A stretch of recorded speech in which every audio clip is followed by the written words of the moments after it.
الحمد لله الذي أرسل رسله بالهدى، والصلاة والسلام على أشرف رسله وأفضل دعاته سيدنا محمد صلى الله عليه وسلم الذي ختم الله به رسله. أعوذ بالله من الشيطان الرجيم. بسم الله الرحمن الرحيم. لقد من الله على المؤمنين إذ بعث فيهم رسولا من أنفسهم يتلو عليهم آياته ويزكيهم ويعلمهم الكتاب والحكمة وإن كانوا من قبل لفي ضلال مبين. حضرات السادة، إذا تساءلنا ما هو اليوم من أيام التاريخ الذي يستحق من الإنسانية أعظم تقدير وإجلال، ويستحق أن يذكر فلا ينسى، ويستحق أن يعتبر اليوم الخالد والخط الفاصل في أدوار التاريخ وبين عهد وعهد، بل بين عالم وعالم. وإذا تساءلنا ما هو اليوم الذي تشارك في إجلاله والاحتفال به وإبداء السرور فيه الإنسانية على اختلاف طبقاتها واختلاف أممها وشعوبها واختلاف نزعاتها وفلسفاتها، لأنها سعدت فيه بعد شقاء طويل ونهضت فيه بعد عثرة دامت قرونا. وإذا تساءلنا ما هو اليوم الذي ولدت فيه قوة جديدة نشيطة لمكافحة الشر وصد تيار الفساد، لتكوين المجتمع الجديد القائم على الإيمان والعمل الصالح والتقوى وخدمة الإنسانية، مؤلفة من أفضل رجال أقل الناس تكلفا وأبرهم قلوبا وأعمقهم علما.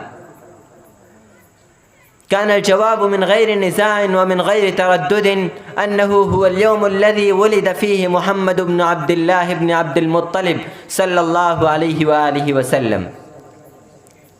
إنه هو اليوم الذي وجدت فيه الإنسانية الإيمان الذي فقدته وأفلست فيه من مدة طويلة،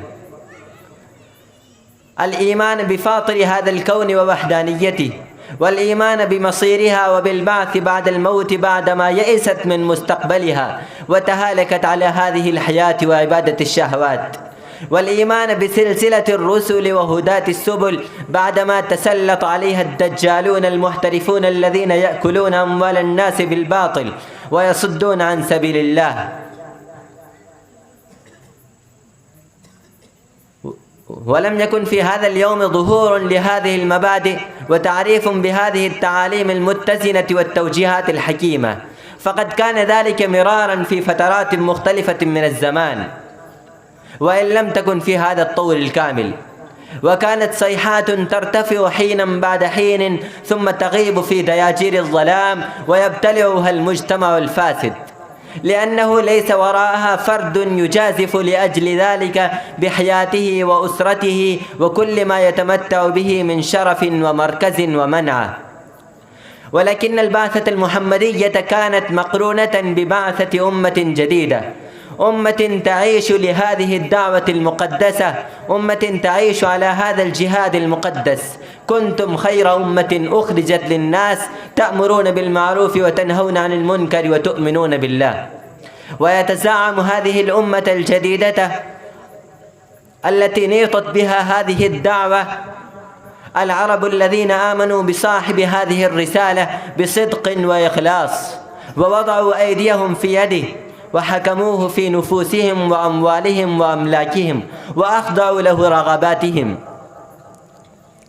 حتى ارتبط مستقبل هذه الدعوة بمستقبلهم وبقاؤها ببقائهم، حتى استطاع الرسول وساغ له أن يقول في ساحة بدر: اللهم إن تهلك هذه العصابة لن تعبد. ولا نشعر في غالب الأحيان أن مصدر هذا الانقلاب ومصدر هذه السعادة التي نتمتع بها جميعا هو هذا الحادث السعيد الذي حدث هذا اليوم، ولادة محمد صلى الله عليه وسلم خاتم الرسل وإمام الكل ومنير السبل. وهذا هو اليوم الذي يحق أن تنشد فيه الإنسانية في اعتزاز واهتزاز وبلاغة وإيجاز. ولد الهدى فالكائنات ضياء ولد الهدى فالكائنات ضياء، وفم الزمان تبسم وثناء.